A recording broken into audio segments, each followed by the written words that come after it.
Okay, man, are you ready to go? I'm ready to go. Now, come on, now crank this motherfucker up.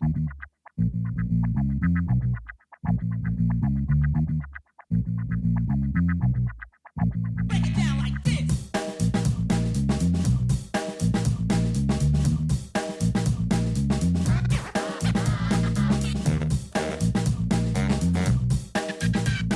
Hello, Internet.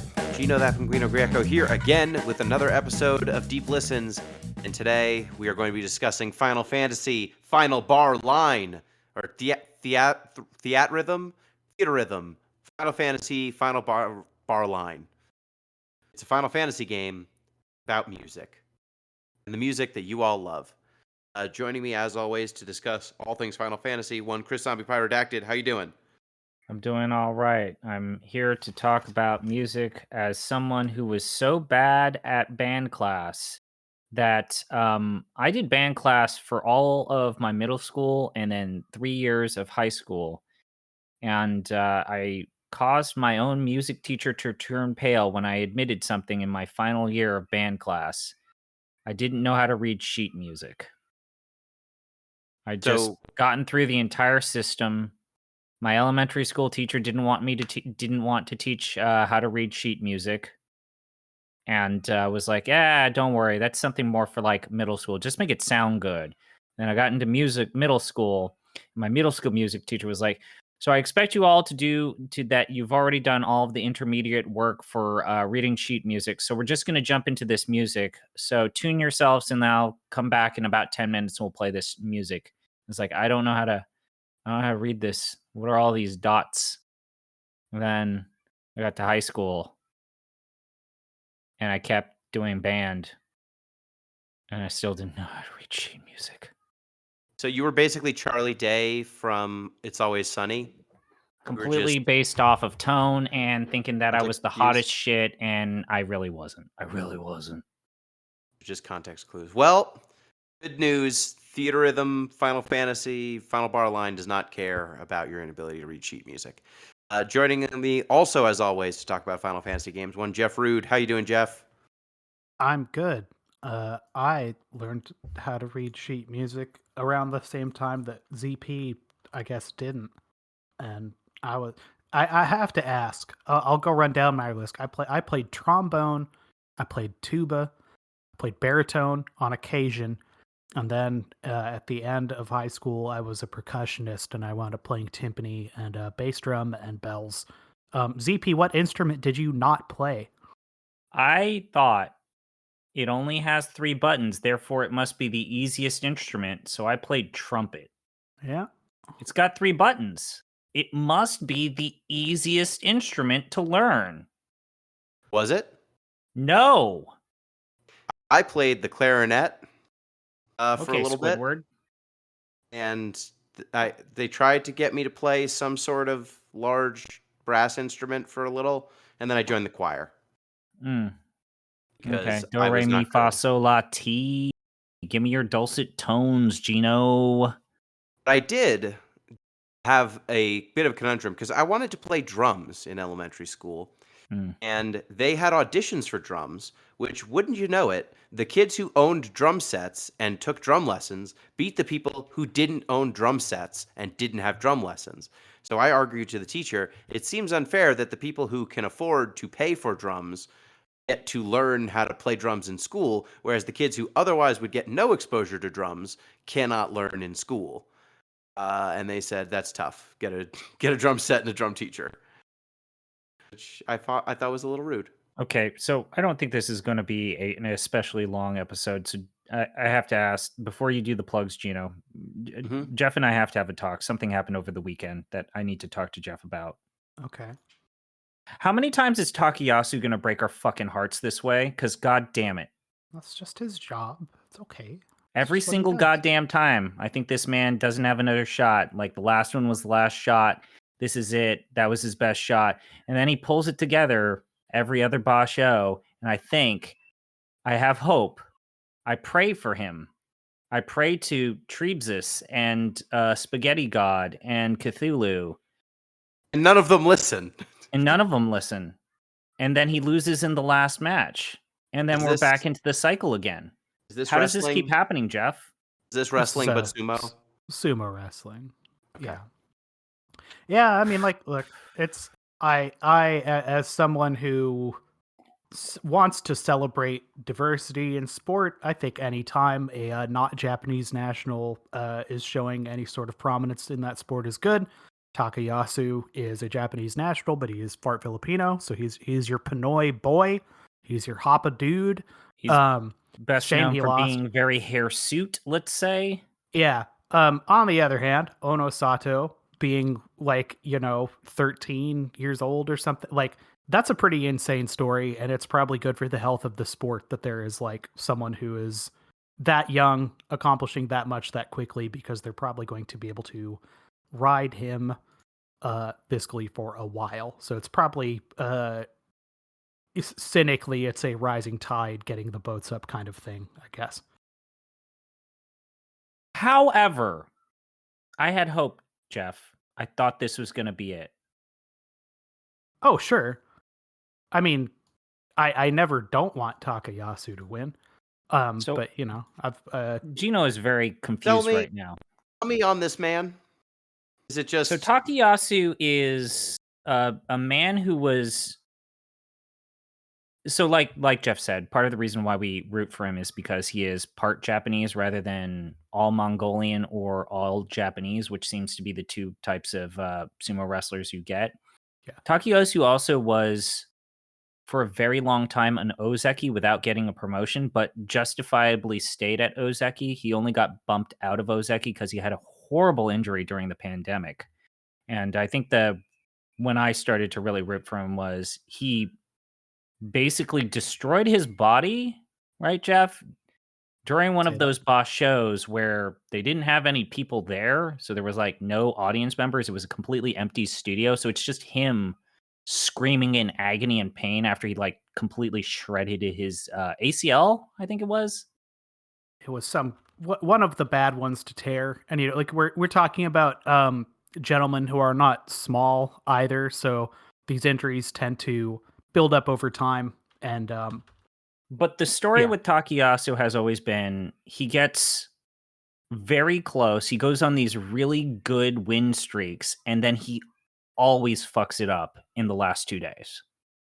The last time he had his shot, I think it was 2 or 3 boss shows ago. It wasn't his fault. He got henka'd during the playoffs, which sucked. What does that mean? You matador the sumo charging you. So instead of like taking them head on, you basically like, I'm going to step to the side and you're just going to go across out. And is that legal? It's technically legal. It's not smiled upon by anyone, I guess, but it's legal. I mean, my favorite sumo wrestler was Harumo Fuji, and he was pulling that shit almost every single time he needed a win. Notably the like guy who holds the record for winning the most tournaments right now, Hakuho, probably the new record. Of sumo. Yeah, he set the record on a henka, and I think he did it artfully. I think he did it to like be like, I'm good, but I'm never going to be as good as I forget the name of the gentleman he surpassed. I mean, it was a guy who was holding that record from like the 1960s. Whoever the hell it was. Now the name's gone from my head. But anyways, so this last boss show, Takayasu went into a playoff. It seemed like he had it, and then he lost on the playoff. To see it. So classic, vintage. Well, if you want to be disappointed, sucks, Jeff. If you want to be disappointed, you can get in touch with the show. deeplistens.libsyn.com. We have our comment sections, and deeplistenspodcast@gmail.com. You can email the show. You can also support the show at patreon.com/deeplistens. At the $1 tier, you get access to our Discord. At the $3 tier, you get access to the OG Soundcast. We also are now reminding people you can just review the show on whatever you're listening to this podcast on. A coconut, some sort of app. If a friend slipped you a loose CD with this podcast on it, write your review on that CD. Your feedback and reviews are much appreciated, as is your support. We are dangerously close to having to play Lunar Dragon Song and how many more do we need? Nukem Forever. I think it's like 6. I So think it's like that's 6. It's not many. 3 Oji-san tiers or just $6 tiers. Yeah, Okay. 6 $1 tiers or 3 new Oji-san tiers. Fuck. Uh, So what are you guys gonna do after Duke Nukem Forever? Because I we don't have know. some We'll have to ideas. find that out if it comes up. Jeff, we've decided if this community ever gets 100 people, we'll do Y2K. Yick. That's what I have to say to that. That's funny Yep. because that's what the name of the game is. Yeah, that is kind of what the name of the game is. Gino, what time is it? I guess it's food review time. Yeah, it is. Okay, so do you want solids or liquids first? Oh God, Don't like that question. I hate that don't like question. I think that's a Solids? All right. So these are. I saw these and I immediately knew that I wanted to do these for a review because they're the kind of foods for Gino's people. This What is is that? What? from the Costco. This what is kind of Nature's racist are you being right now? Yeah, I don't know which kind. all of the above. I don't know who I should be offended for. Nature's Garden, probiotic strawberry, yogis. So these are dried strawberry chunks coated in yogurt. These are great. I've had these before, but that's Okay, my so- opinion. ZP is going to use science to tell us if they're good. Okay, let's try this shit. Okay. Wow, what the fuck? There's not a universe where this is not like a 10 on 10. This is what the fuck? They look like a geometry project thing, like Yeah. little cubes and shit. Wait, are these expired? Because they look a little weird. No, they're probably not. All right, so for those that don't know, they're actually like strawberry cubes that got like dustings of, I think, is this just yogurt or is this like some sort of yogurt powder? It's Gert. All right, and the corners are still the red strawberry shit. So I'm gonna just put. I guess I shouldn't put the entire allotment of these cubes into my mouth. Probably not. What are these? I don't understand what they are. They smell strong, like the yogurt is strong. Okay, let's try 3. All right. No, those are nice. What do you think? So I left them in my hand a little too long, so now the yogurt's melting, and I got like melty yogurt shit all over my hands. So they're not an M&M. It's not an M&M. That's yeah. What do you think about fruit? Do you like the fruity taste, CP? Okay, those are pretty good. So what? How many out of 5 if you had to give it a rating? That'd probably get a 4.5 out of 5. I'm actually kind of like incredibly satisfied with the balance between the fruit and how it complements the yogurt coating. Yeah. The strawberry goes really good with it, and I think that dried strawberry might be one of like a top tier dried fruit. Like it's up there. It's maybe one of the better ones because agree. it still has the sweetness of the original fruit and the flavor of the original fruit without losing too much. I think the only problem is, and this is just a general criticism of like dried fruit in general, is that shit gets stuck on your teeth. Yeah, that's a 4.5. That's a 9. So 9 what out of is 10. the liquid? All right. So the last time I was on this podcast, I soaked myself, and so oh shit, Yeah. this actually also has this has a warning. Can Shout-outs they to our explode friends in if Utah. not kept cold? Fuck. I left this out at room temperature. So it's a sour again. It is sweet, dark cherry, and raspberry, 5.8%. This is the Pattern Brewing Original. Ah, man, am I gonna fucking soak myself again? Just remember, if you do soak yourself, please do it into the microphone and loudly. All right, well, Once again, shout outs to our friends at BYU. Brigham Young University?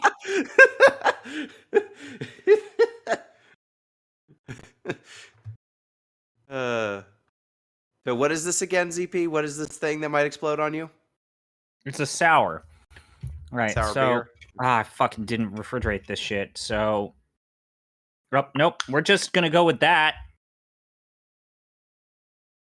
Okay. Nope. Okay. Wait. It's gonna be a little crick. A little chunk of it. Nope. It's already coming out. It's already coming out. Okay. I'm putting my mouth on top of the can.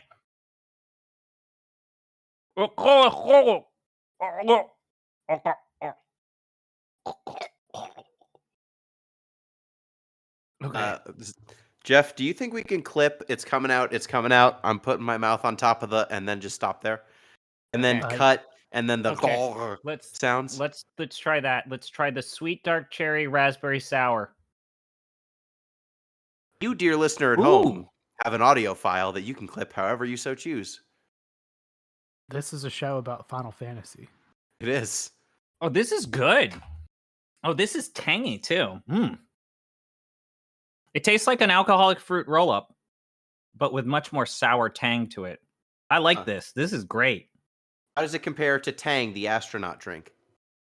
Oh, this is better than astronaut drink because you can get drunk on this shit.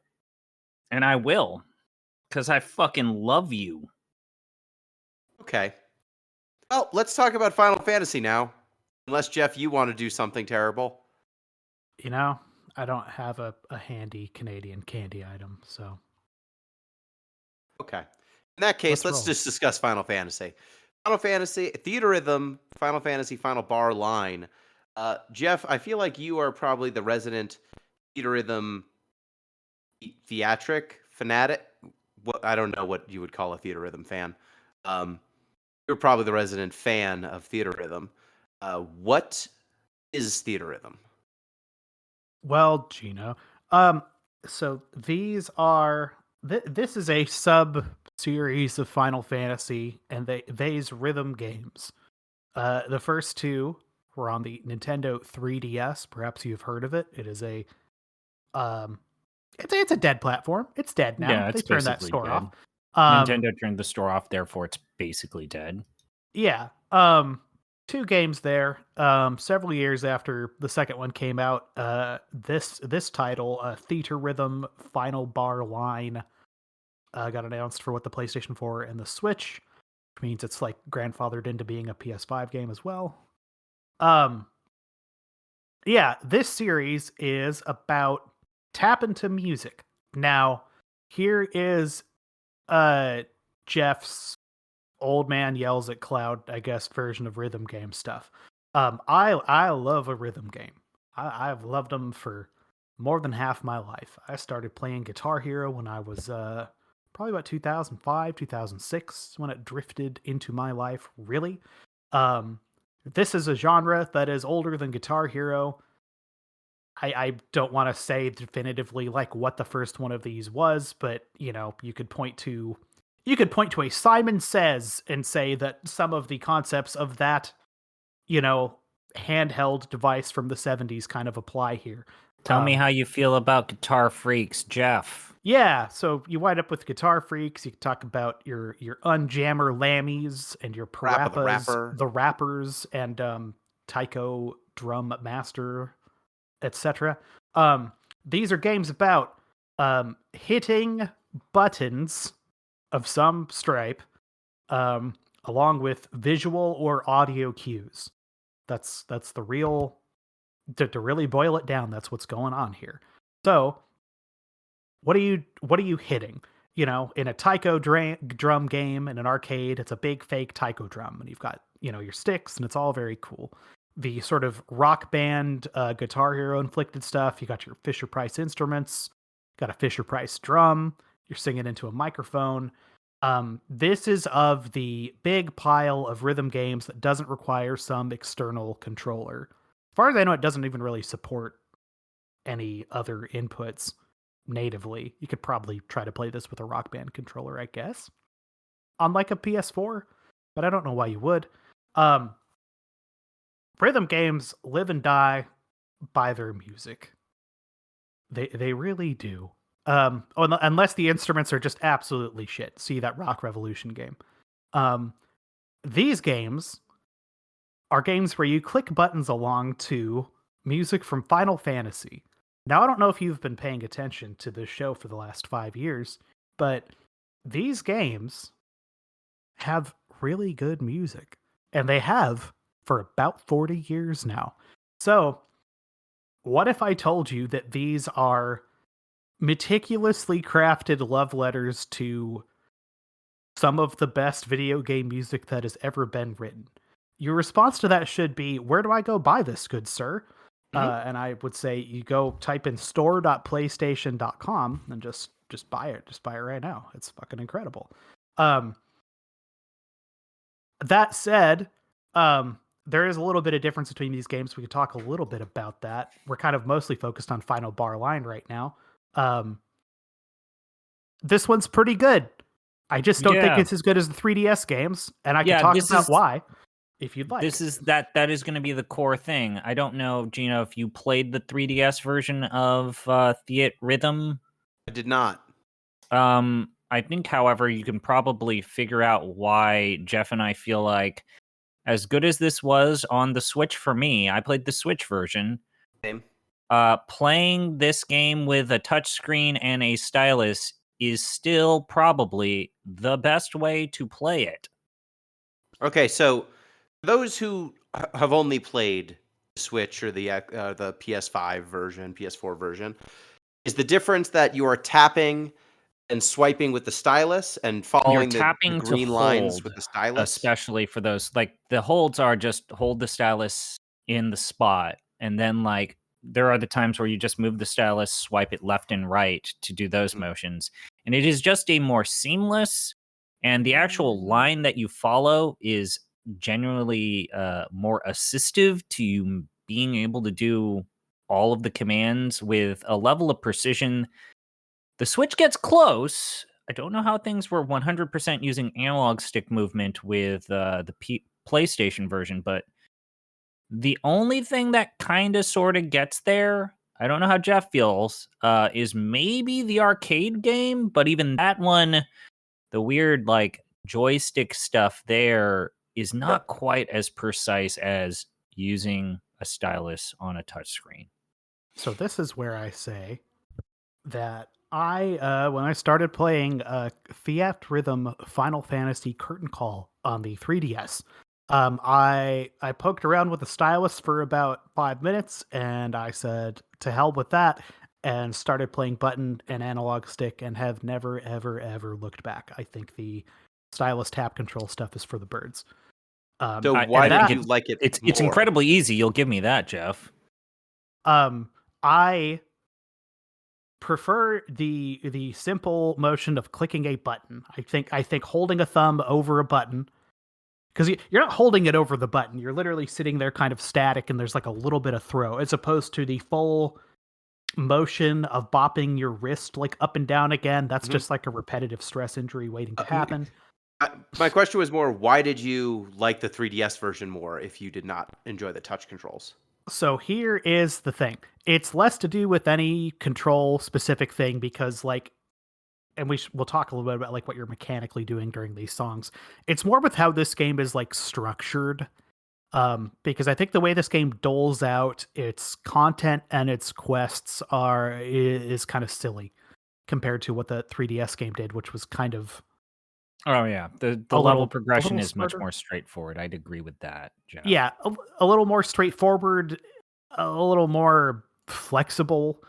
It's like it is simultaneously, I don't know, hard to describe without digging into details. I guess if we'd rather talk about mechanically playing the thing during a song or the structure of these games and why they're different, what do you want me to talk about?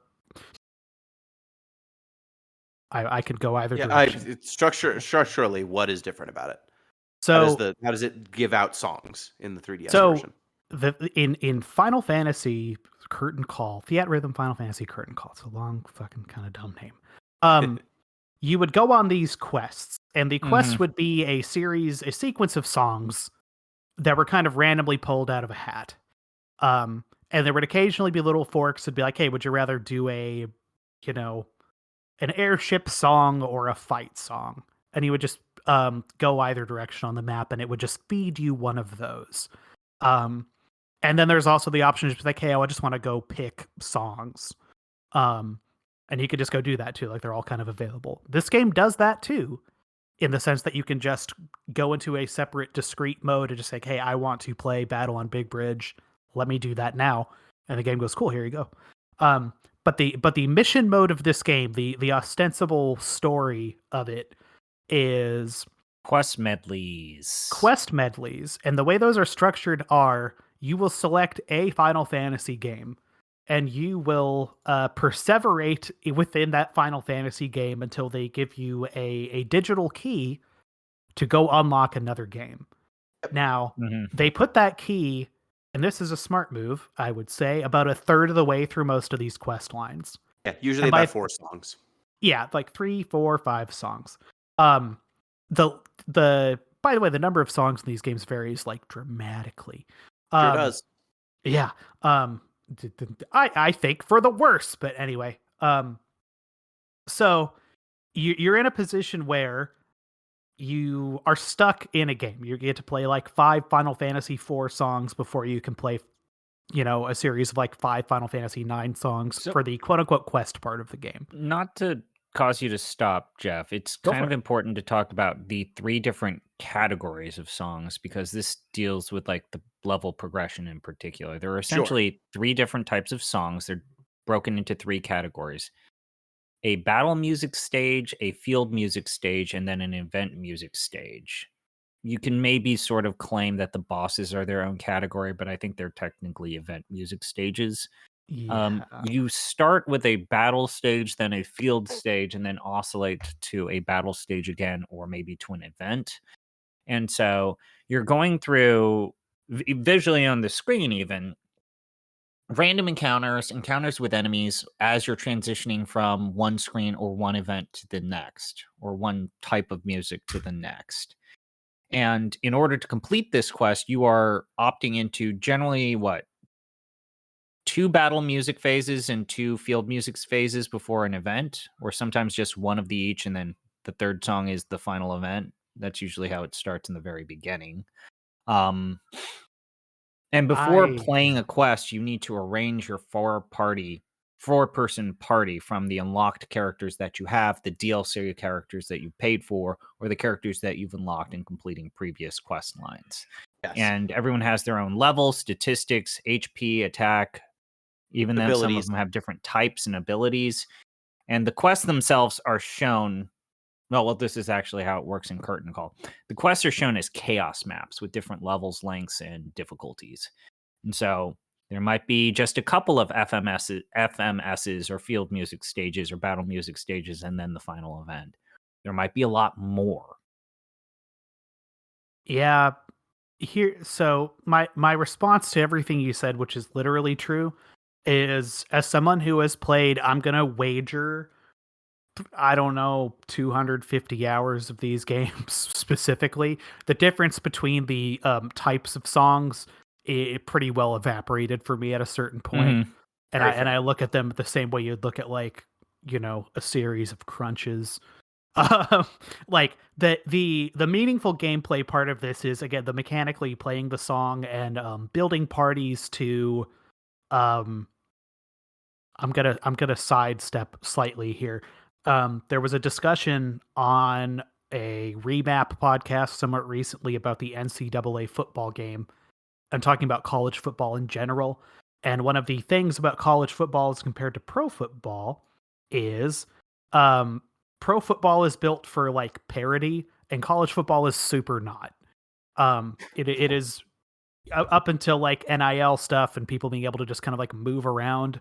College football classically was like, there's lads from this state or part of this state that show up to play football here, and we're going to do what we can with what we have. And that may mean that we just have fucking terrible cornerbacks for like 3 years. So we just need to design a defense around that, basically. So I bring that up because the party comp component of this game allows you to, depending on like the challenges on a per song basis, accomplish things like, I want a team that throws out a lot of fire spells, because if I defeat this boss with a fire spell, it's going to give me a fun digital item or like whatever the hell. Or kind of the opposite direction, you can spec yourself to be like tanky and healy, so if you're missing a bunch of notes, you are less likely to just die and fail out of a song. So there are choices to be made in party composition there. And now I'm going to issue one little thing as a rebuttal to Jeff. Sure, there's a strategy here. Here's the deal. Every single Theatrhythm game, including the first one, including Curtain Call, and definitely including this game, the parity between characters is a joke. This series, this franchise, and Square has always preferred certain characters, and that does not change with this game that we played for this podcast. There are better characters than others, for sure. Yeah, and if you want to play the most well-known characters, you're probably going to beat this entire game fairly easy. I mean, fairly quickly. Well, again, DP is correct. The other thing I would say is the way that you get around playing with bad characters is just get good at playing Theatrhythm. Yeah, I mean that's every rhythm game. If you are just hitting notes correctly, it barely fucking matters. Yeah, unless you're trying to accomplish very specific stuff. If you are good at the game, you can complete any quest with any level of party. You won't kill many enemies. You won't beat maybe the final boss, but you will not die. You know, you've got a certain amount of survivability, just because you only take damage if you're poisoned or if you miss notes. And so just don't miss notes is a fine way to complete quests with sub-ideal or under-leveled parties or, anything. So really, the party comp only matters for the high achieving the missions, right? Like there's some missions where you need to kill a boss with a specific element, or you need to kill a certain number of enemies, and hey, there's going to be an enemy that petrifies you or turns you into a frog, and so you need to have the ability to counter being petrified or minied or frogified. Sometimes you need to be able to counter like 3 different debilitating effects that would hit your party. But you can beat any mission without doing any of this stuff. And that's cool. I like that you can really play whoever you want. And eventually you unlock kind of ability scrolls too, so you can give whoever you want kind of a variety of abilities. It's not like every ability, at least that I've seen so far, but you can give a lot of abilities to your whole party. You can level up their stats, so even if you have a party that's underleveled or suboptimal, you can just make their numbers super high, so you plow through enemies just by sheer force of damage. And we haven't said like how abilities or attacks work in this game. Jeff, how do you attack people in Theatrhythm? How do you deal damage to these enemies you're running into? By playing a rhythm game effectively. The attacks are functionally done by hitting notes. Anything beyond that is modifiers you're putting on the one of 4 characters you're going into a fight with. Because they're keyed off different types of, for lack of a better word, notes. I guess this is a point where you can start talking about what you literally do when you play this game. And here we can talk about the 3DS too a little bit, I guess. So imagine, I think most people are kind of familiar with like Guitar Hero. Yeah. It's like the concept of like a note highway, right? So there is a functional bottom of the screen somewhere, and there is a kind of infinite scroll of stuff coming at you.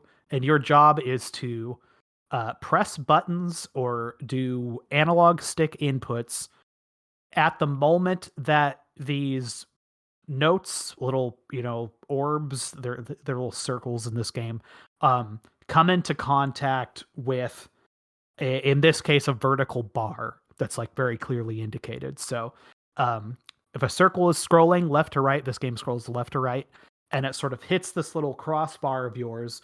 You want to hit your button as it's kind of dead center or as close to that as possible in this game. So that is like the basic move. The modifiers on that are some of these notes are held, in which case you click that button and you hold it down for as long as there is kind of this extended little orb on your screen until you hit the end of that, and then you're also scored on the release timing of that button. There are sort of long notes, like I just described, that end with a analog stick input as well. So you will hold down a button until you get to the end of this orb, and right at that point, you will also flick an analog stick, either one of them, up, down, left, or right. This moves in 8 directions. There are holes that move around, so instead of being a straight bar that's scrolling left to right, the bar will kind of...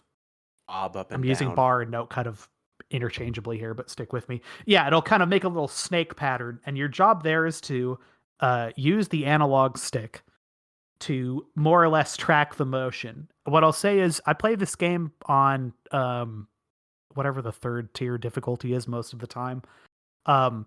It's pretty generous.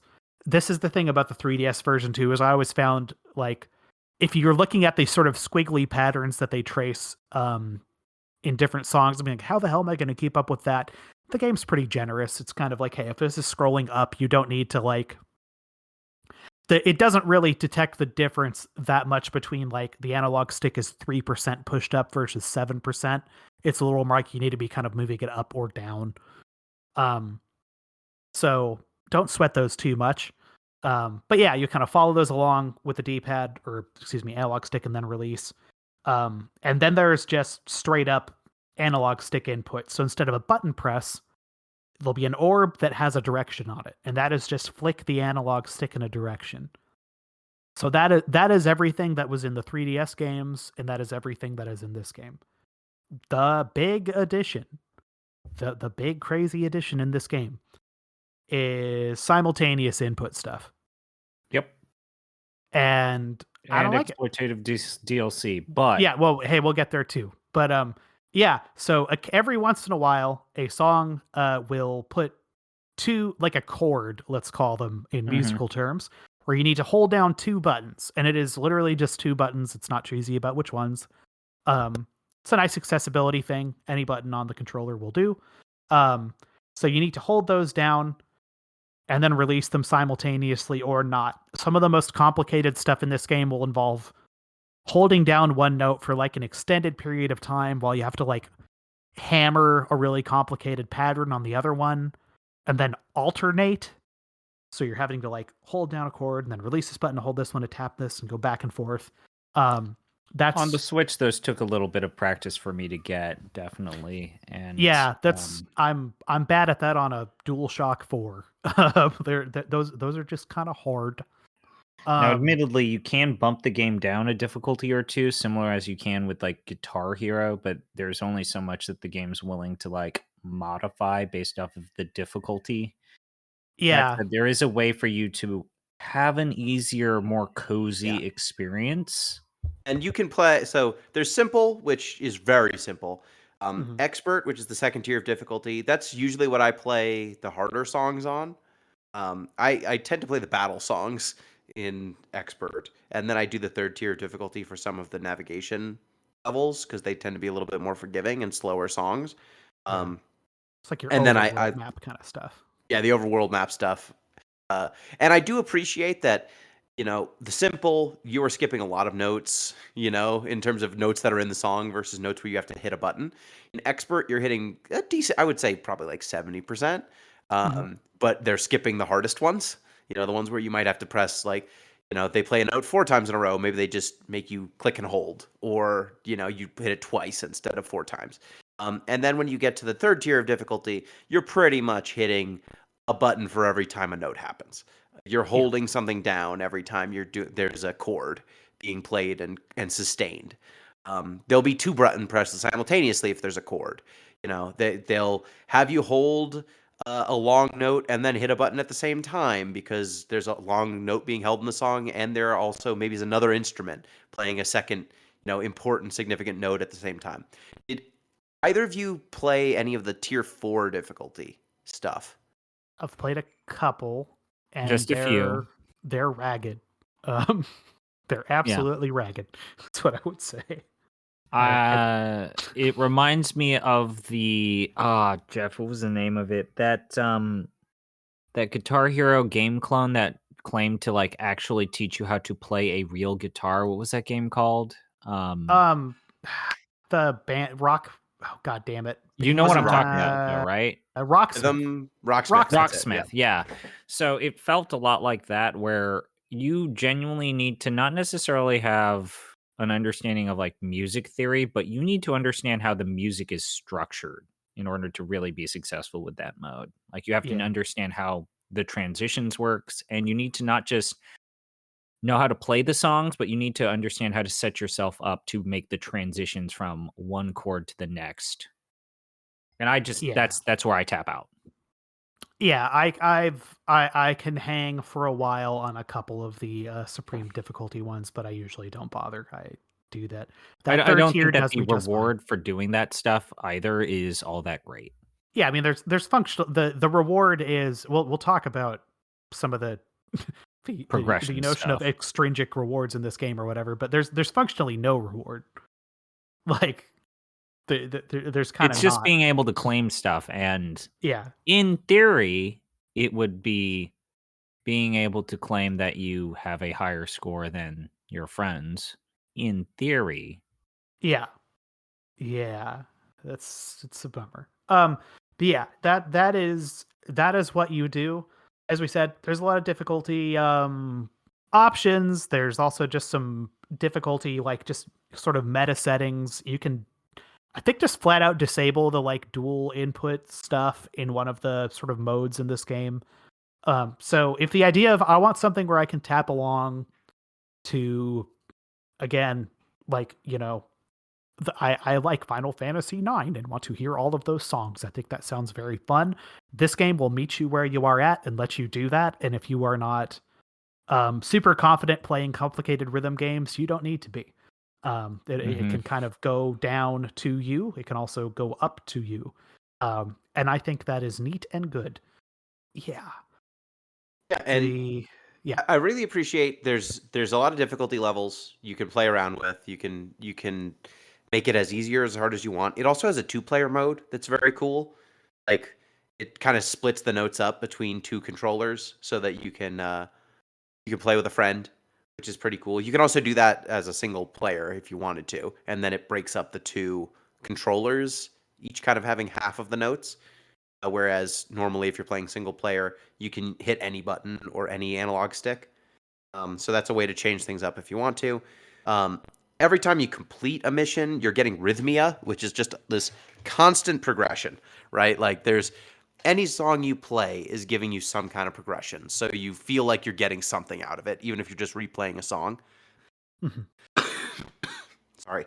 And you also have all these different characters that you're unlocking. You're leveling up your characters. Even your characters who are max level, you can like level them up 8 more times after that, of course.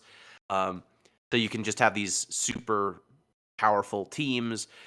You've got a bunch of like collectibles you're getting. You're getting cards that boost your character's stats. You're getting items that you can use to increase your experience and your buffs. You're increasing the amount of drops and experience you're getting out of enemies. So in terms of all of the Skinner box sort of elements they could throw in to give you reasons to keep playing this game beyond just playing the same songs over and over, they've got that going. And then they've got the high difficulty challenges. Like I still want to get the dang mission for Man with the Machine Gun, which is like you have to beat Adele but before the end of the song, and there's like 5 or 6 waves between you and her. And they involve like debuffs and stuff that are difficult. So it's cool. Like they give you difficult challenges so that you have to care about the party comp. 90% of the, like you can beat the game.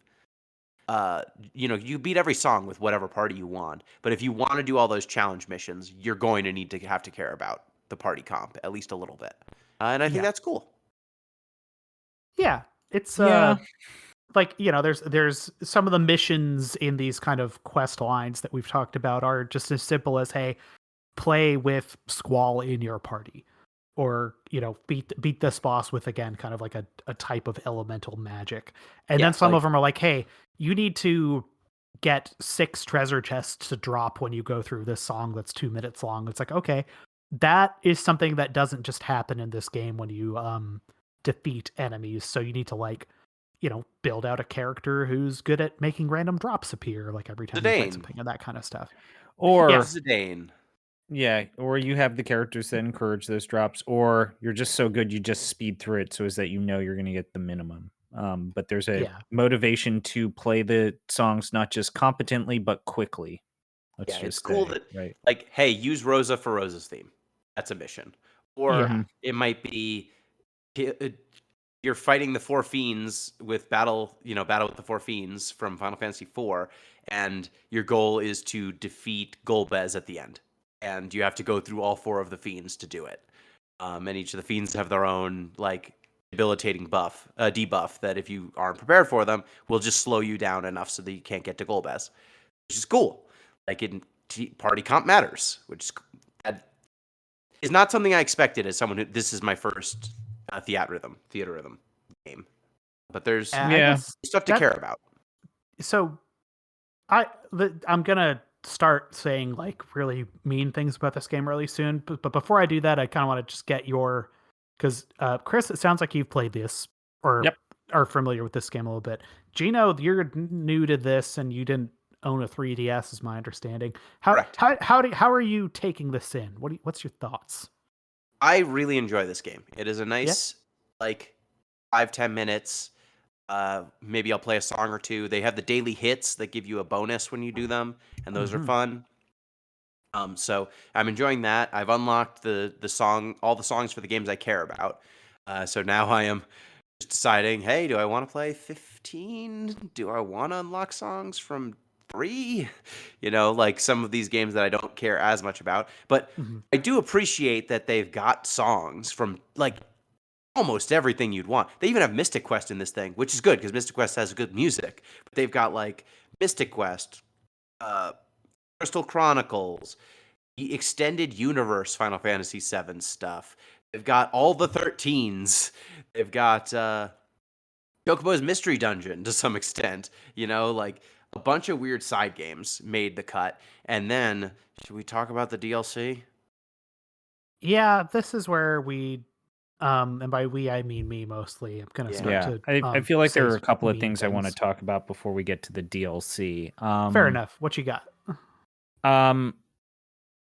I agree with Jeff. I cannot recommend Final Bar Line enough because there's no other version of this game available. Like, it's a very unique playing rhythm game that plays on a lot of the franchise's strengths of the games and the kind of like iconic moments that Square has created in the past. There are 104 characters, guys. Like, there's an endless amount of content in here. There's 523 songs if you want to play all of the content that's there. Like, it's a like, this came out for the 35th anniversary of Final Fantasy, and it felt like the most perfect way to celebrate that anniversary, even though technically Square released Final Fantasy 16 the same year. However, there are a couple of things, as I think Jeff will chime in, that in previous Theatrhythm games felt like really important parts to the whole experience that are missing with this release. You kind of just had to be there, right, Jeff? In terms of like Street Pass and the whole social element to Theatrhythm 1 and Curtain Call. And I didn't get that with this game because I just don't have the friends who are playing this game anymore. And the people who are playing this on Switch aren't my friends, apparently, and there's no organic or easy way for me to see how everyone else is doing on this game. And lacking those personalized leaderboards, I couldn't help but feel like an entire part of the Theatrhythm experience is just not here at all. Like, at all. I'm not a PlayStation Plus subscriber as of right now. I used to be, but I'm not.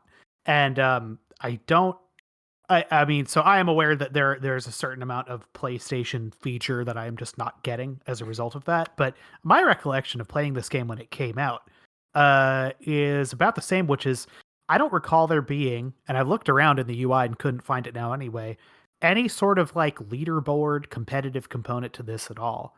Which in a game that, if you really strip it down, is only about high score stuff.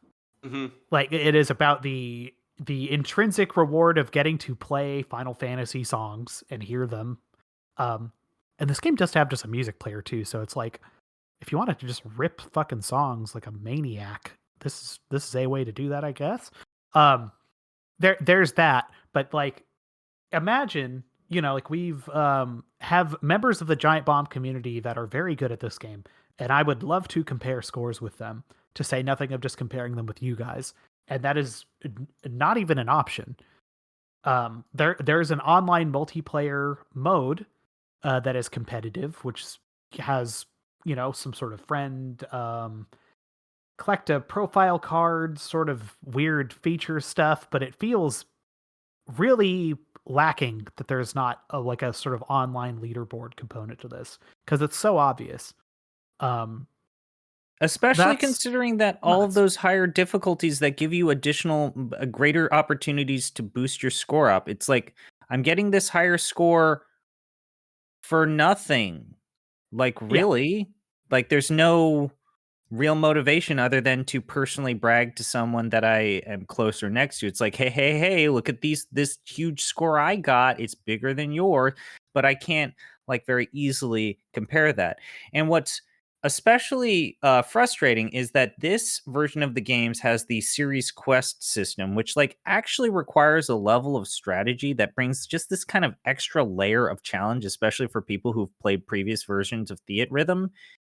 And I would love to see like other people play those series quest systems moments better than me, or I don't know, see what they've done, or just see the fruits of their practice.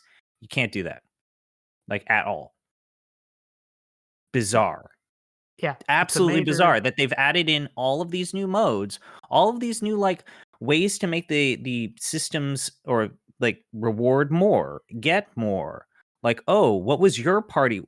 I would love to know, what are the most optimal parties for all of these people who can play this game better than me? Oh, I wouldn't have thought that the third character should be this character. Wow, I learned something. No, can't do that.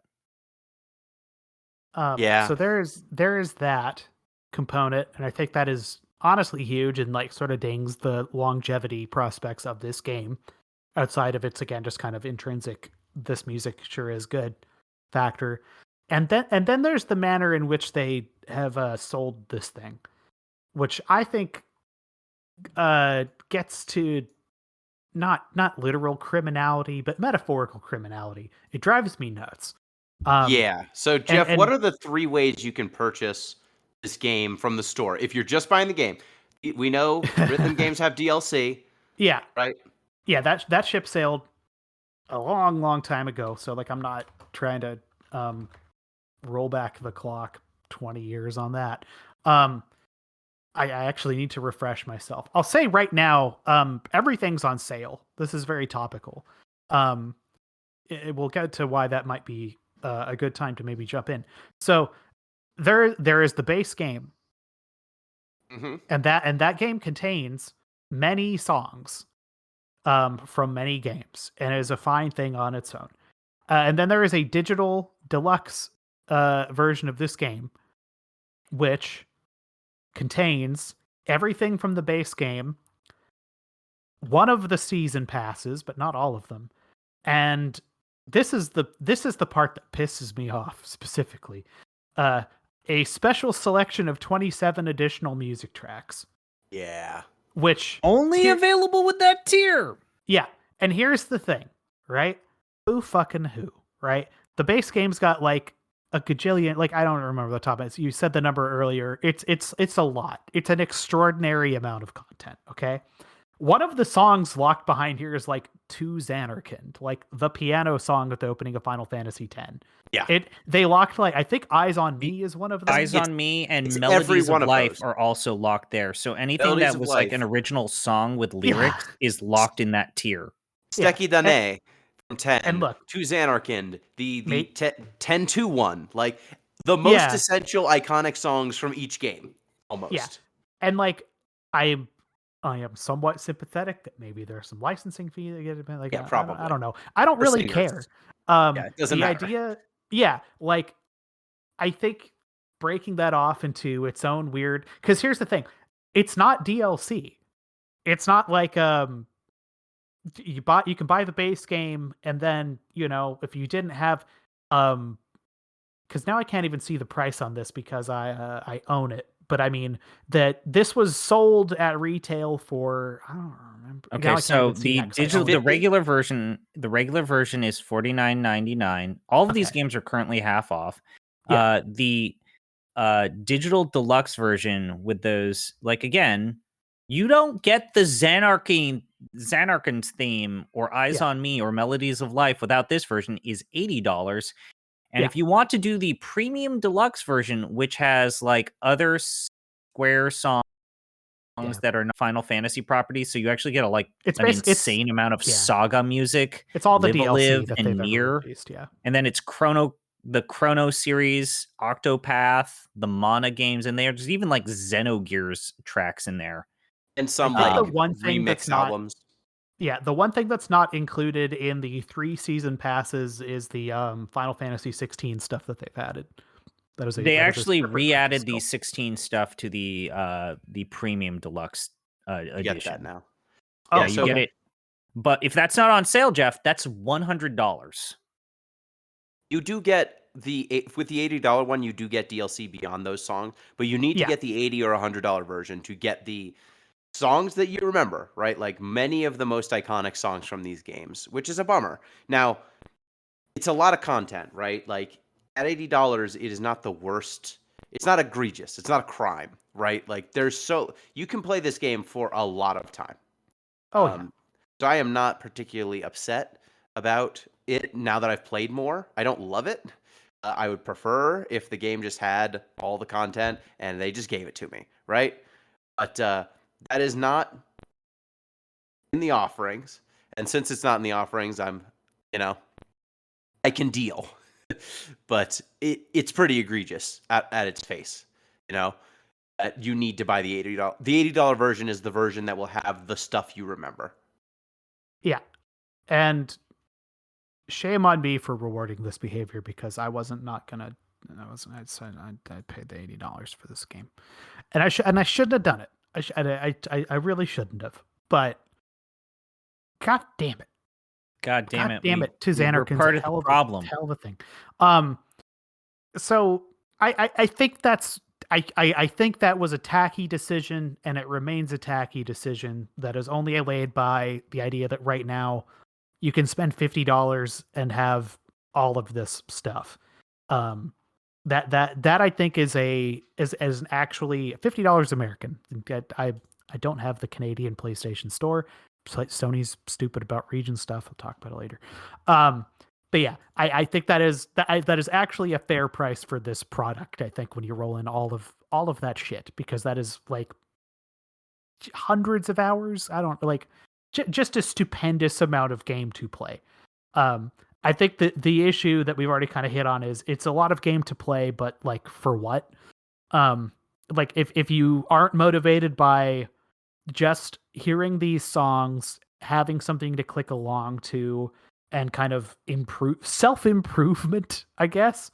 You just enjoy the game for it being a game, though. You know, you could just enjoy the game for being a game, which I sure as hell have. But I can't help but look at the like lack of leaderboard stuff as just an enormous missed opportunity. Yeah, it should be there 100%. And Yeah. thankfully, this game is well made. The songs are very good.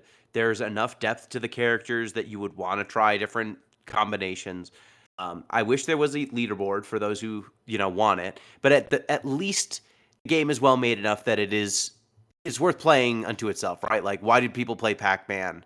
Well, no, there were leaderboards there, but there was a time where you just played a game to play the game and not because you were going to get a high score, or like go on some online leaderboard.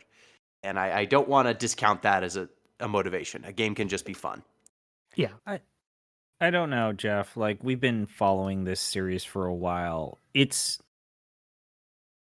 an unfortunate yet another note or another example that Square doesn't really understand how big Theatrhythm is. Like, it's been a very consistently good series, regardless of how you play it, whether it is on a handheld, on a portable device, on your phone. The phone version of the game was actually shockingly well done.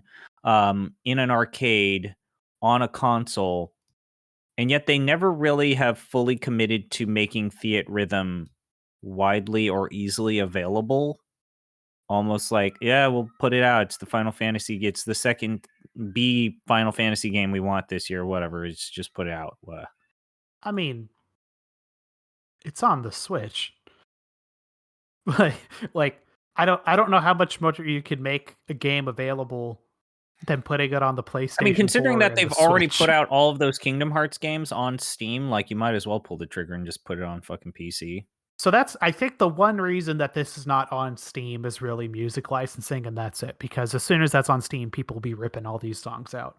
Now, I know damn well that people are capable of doing that on other platforms just fine, but like, considering how much they charge for, because they're kind of in the music publishing business too, is the thing, right? Yeah, they are. They only recently put all their shit up on Spotify and all this. So like, every dollar that they lose to what they would probably consider piracy is like they're losing it twice probably in their estimation. So I understand why this is not on Steam. I think it's dumb, because it's a really goddamn good game. But on the other hand, if you told me that this is available to, I mean, what, there's 120 million Switches and like 120 million PlayStation 4s and like 50 million PlayStation 5s. That's a preposterous amount of people that have access to this game. But like a truly staggering number. But more than the number of 3DSs that were ever sold, in fact, by like a factor of 2, 3. So like should it be more widely available? Should they be doing more with the series? Yeah, absolutely. And I don't think they should be like locking good songs behind premium. Again, no problem with DLC.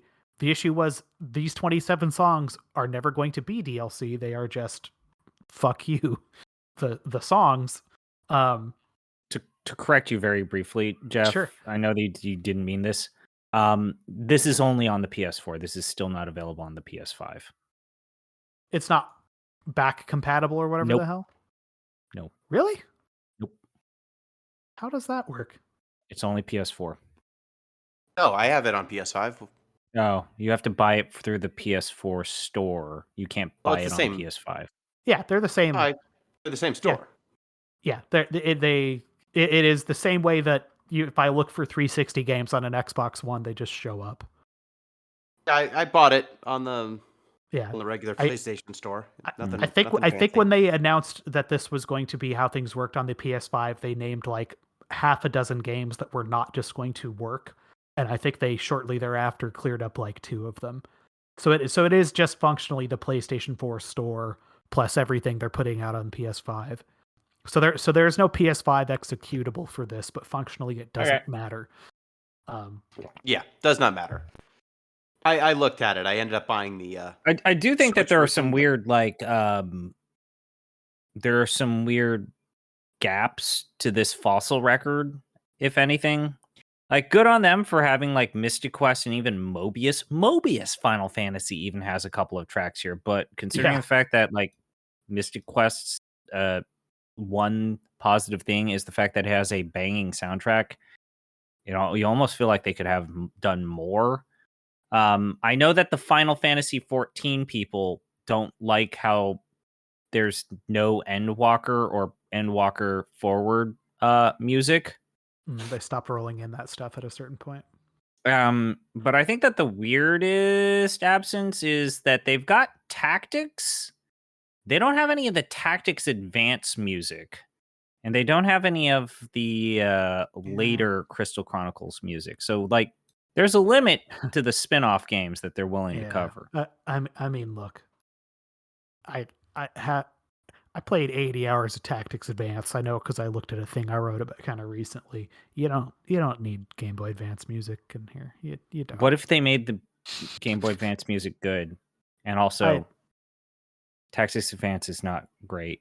Tactics Advance is like okay. It's not great. Okay, that's the problem with it though, is that it's just okay. It's a grind. It's a follow-up to one of the greatest games of all time. Fossil Record is mostly fine. I think. Yeah. You could have had. There's Opera Omnia's not in here. Opera Omnia has mostly the menu music to All the Bravest isn't in here. Look, we don't have Chocobo Racing. They could have put in Play Online. They should have fucking put Play Online in this thing. God That's damn true. it. That's actually true. So this goes below everything. Play else Online. Put it below Final Fantasy 11. God damn it. Are we jumping into ranking this motherfucker? We should. We aren't. I was just bullshitting, but I think we should. I don't know. One thing I just feel like we should say, like, we talked about, there's the battle songs, there's the field songs, there's the event songs. The event songs have the Guitar Hero tracks, kind of. They come from above, which is kind of fun. And they've basically got, you don't see enemies, you don't see combat, you just see maybe an we FMV. didn't mention this enough. The chibi art style seems very simplistic when it's not in motion. The minute that the game is in motion, showing particle effects, showing moves and other stuff, it actually does have a very good, consistent flow. But more importantly, it maintains a stable frame rate unless you're running this on a potato. I think the game's beautiful. I think it's pretty. It does enough with a very little. Okay, let's get to ranking. But Jeff, I do not see the songs that we ranked last time. Yeah, I'm wondering why those didn't go up. .ly. Let me /deep final. If I type in weird. I don't know if it was offline. Look, man. Canadian internet. I mean, it's recorded on that podcast, so I will do due diligence and I will put them in here. Okay, I want to make sure. I don't think that it's going to be relevant for these rankings. I don't know if it's really going to matter. But our rankings currently, as stands, and if you want to make sure that the ranking for the two music albums we listened to last time are up to date. They're out there. They're out there. They'll be on the next time I read. We've got Final Fantasy VI as the best Final Fantasy game, followed by 9, 10, 7, 8, 7 Remake, 4, 5, 12, Trading Card Game, Lightning Returns, Stranger of Paradise, Final Fantasy Origins, Final Fantasy 1, Final Fantasy Legend of the Crystals, the movie, Final Fantasy 3, Dissidia Opera Omnia, 10-2, 15, 13-2, Advent Children, The Kids Are Alright, A Turk's Side Story, Final Fantasy Spirits Within, 7 On the Way to a Smile, Kingsglaive Final Fantasy 15, Mobius Final Fantasy, A King's Tale Final Fantasy 15, Brotherhood Final Fantasy 15, Final Fantasy 7 Last Order, Final Fantasy 7 First Soldier, Final Fantasy 14 Hikari no Otosan, Final Fantasy 5 Dear Friends, Final Fantasy 2, 11, World of Final Fantasy, Final Fantasy Mystic Quest, 10-2 Last Mission, 13, Brave Exvius, 6, Final Fantasy 6 Special Tracks, Final Fantasy Unlimited, and the worst piece of garbage we've played with a Final Fantasy logo on it, Final Fantasy All the Bravest. So I think we should start at the top for Final Bar Line. Is that fair? Yeah. What? Why? Towards the top. How do we feel it ranks against Final Fantasy 1? Man. Oof. I fucking love Final Fantasy 1. Final Fantasy 1's an actual video game. No, that's not fair. A video game. I mean, Final Bar Line's pretty darn good. Yeah, here's we can really establish something. Gino, you like cards. Hmm? Gino, I think that trading card game seems like a pandering exercise in excess, trying to bilk money out of people. Do you think it's a worse example of that than Final Bar Line? I think projecting a little bit, but man, I mean, I think they're kind of related, is what I'm suggesting. They are both high quality fan servicey things.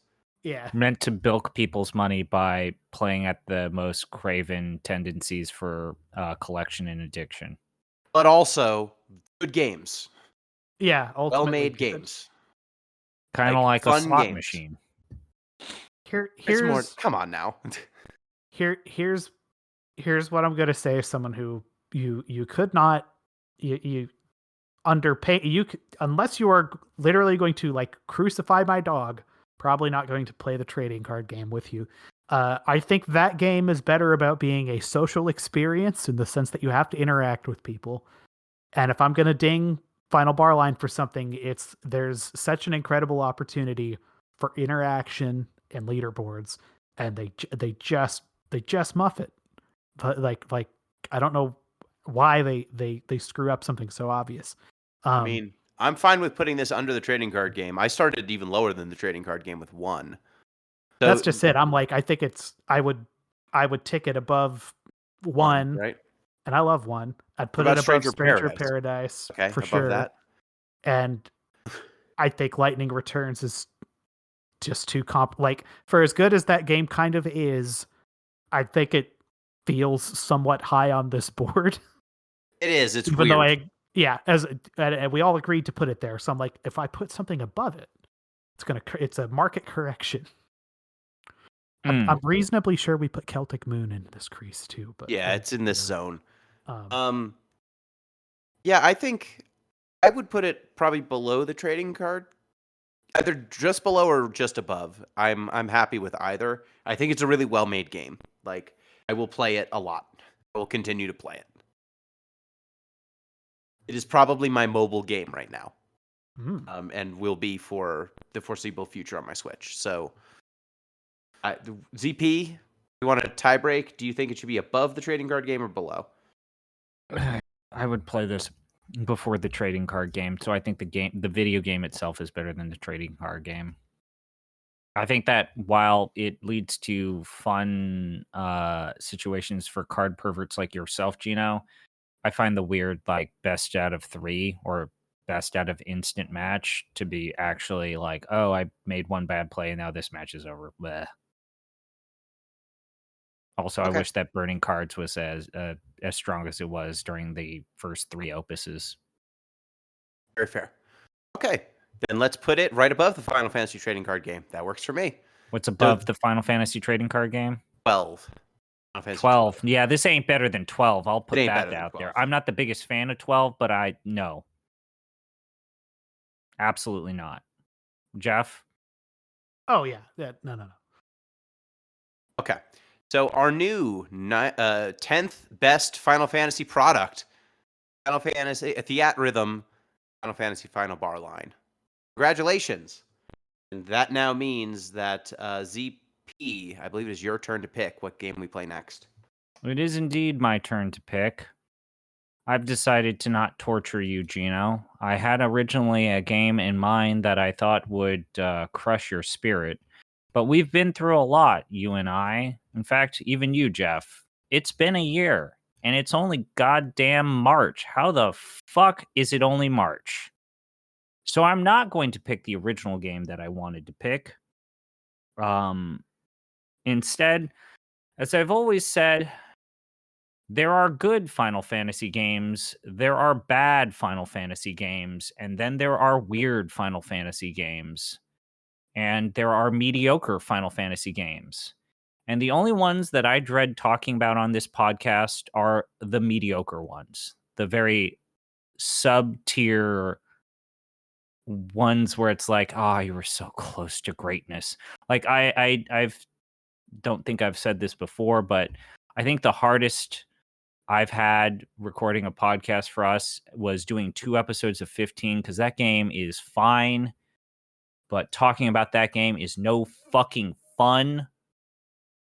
And it was like ripping my own pubes out by my hands. And I'd rather probably do that than like talk about Gladius. Fucking weirdo boy. So, we're playing a weird one. A very weird one.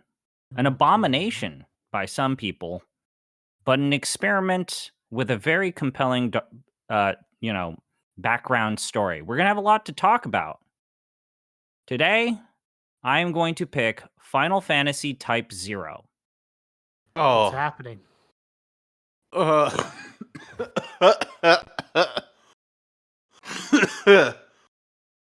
No. So you're gonna have to deal with motion blur. I've been silencing my mic as I've been coughing throughout the show, but that got me. Hurt me. Hey, those characters have an arc that we've technically already spoiled because we've played multiple mobile games that have talked about what happens to these characters. So that's kind of fucking funny. Yes. For those that don't know, we played Opera Omnia, and in hindsight, I forgot how much of Type 0 gets goddamn spoiled to you if you play even like half of Opera Omnia. But there is such a weird backstory to this game. Like what it was supposed to be. The whole Agito 13, man, like we could spend an entire podcast just talking about what this game was supposed to be. We probably won't do that, but this is going to be a weird one, guys. I'm excited. Jeff, are you excited? Gino, are you excited? Sure. I'm excited. We're doing a fun one. And that, dear listeners, that's us. Thank you for joining me, Gino, that Pinguino Grieco. Where can people find you out there on the internet? On the internet. Pinguino on Blue Sky. Jeff, talk about how people can find you out there in the Canada land, the 51st state. Oh, Don't God. say that. Nope. Nope. Yeah, but don't say that. I'm more active on the Giant Bomb forums than I have been for a while, is what I will say. I go by my internet handle there, so if you want to see Electric Viking writing little blogs and stuff, that's where to go. And we want to thank Too Mellow for the music, or whoever does the music for this show. Who does the music, Gino? It's Too Mellow. Too Mellow. Remember, kids, there's no such thing as cheating in a single player game. And your joke today is, what does Squall use when he has chapped lips? Lip balm. You don't get to do this. That's not how this works. Oh, wait, no. You don't do the outros. Thank you, ZP. Too late. I already did it. We're not doing this. Thank you, Jeff. Thank you. Till next time, peace.